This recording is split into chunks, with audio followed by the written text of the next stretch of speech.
Because me and my partner, Montana, we had a lot of funny ideas and brainstorming always. This was one of my main favorite things with him. He's not with us anymore. He passed on. He's in another realm. He transcended. And that's another story, which took me years, and I have painted him many times, so maybe I'll tell that story when I talk about a painting of him.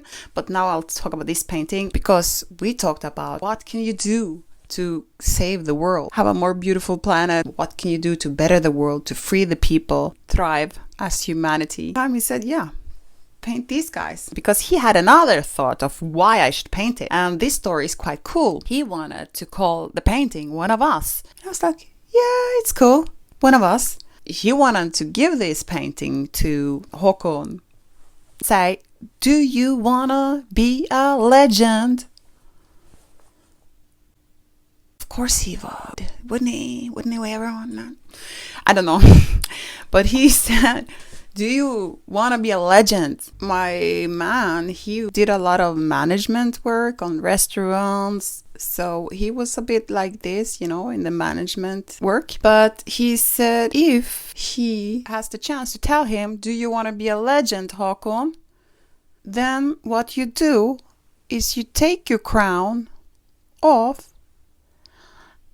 and you give it back to your people of Norway. Because as we were talking about how to make the world a better place and for freedom to be for everyone, the one on the top, you have to get an elite top-down person to take off their crown. Håkon, will you take off your crown and give it to the Norwegian people to show the humility and honor of understanding that they are just as equal, not be a better, superior entity. You will be a human with the people from the bottom. So I like that idea. That's why I painted it, because yes, he could have done that. If I gave the painting in 2014, you wouldn't be in this shit show. You could just give your crown away. But I'm joking, but it's quite serious matters here. So that was the reason why he called it One of Us, which I don't want to call anymore because they are not really one of us. They're actually quite nasty people. Then I painted it in Cambodia, but I couldn't finish it. And I took my whole exhibition to Norway. And I sat there and he said, you should dress them in Renaissance clothes, all puffy and nice with the dress and stuff. I was like, I can't do it. I just ended up see, look at that. It's just blank, white, contemporary white palette knife, check. Look at this fucking plain white here. I just painted all this fucking white here. And so maybe in my subconscious I was feeling something. I mean, we didn't hear anything about, their eerie story.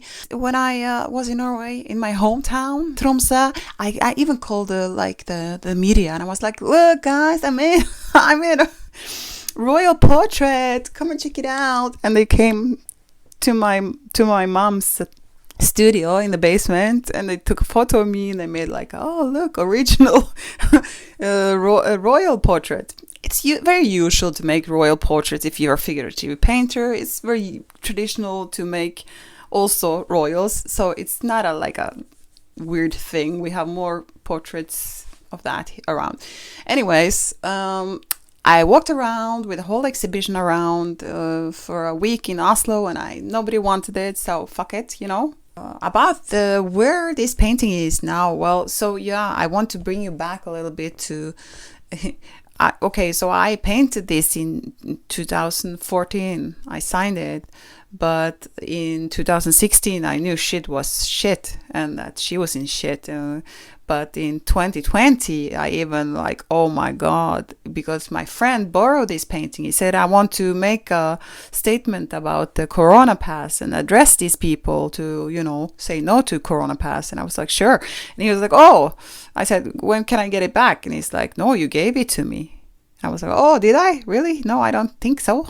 I think I would know if I gave a painting. And he's like, so can I? Then he's like, okay, no, you gave it. I said, no, I didn't. It's like, yes, you did. It's like, okay, you can have it because I don't like these people anymore. They don't give a fuck about Corona Pass, making a statement. They're not doing their leadership job proper at that time. I said, actually, this is in 2023 or something. So I don't have the painting, and it's kind of liberating, actually. So I was happy it's gone, and I don't have to have it. It's okay to make paintings you don't need or want anymore, or can let go, and you can learn by it. So I painted a new one of the castle and the people. We were actually demonstrating against the lockdowns in 2021. So I painted that also in 2023. So I'm already done with these people, and I have no hope for this kind of hierarchy. We need a little bit more. I think we are not, as a species, humankind, we are not really thriving in this structure of patriarchy. She's an asset of the patriarchy, but it will bring a new awakening, I believe, and I hope that we will see the female rage, holy rage, will clean this mess up in the air, and also the male will step up their game. And I think we actually should move over to matriarchy, because I think we women need to give each other the royal jelly, which is reference to the queen bee in the beehive is a matriarchy. Okay, I don't appreciate how they treating the male drone workers, but the female workers are giving the queen bee the royal jelly, and they choose her, and we should choose our own queen, I think. Queens. Maybe we need matriarchies and queens in plural, because it's not a hierarchy. It's a circular system. So because we need to put the kids and the vulnerable first. We can't let these fucked up billionaire men with huge perverted issue run the planets. So that's all I want to say. And I want to say that she's not my queen, future queen. She will never be. And he is not my king, because that's the best name I could give it right now. That's it. Have a beautiful day, guys.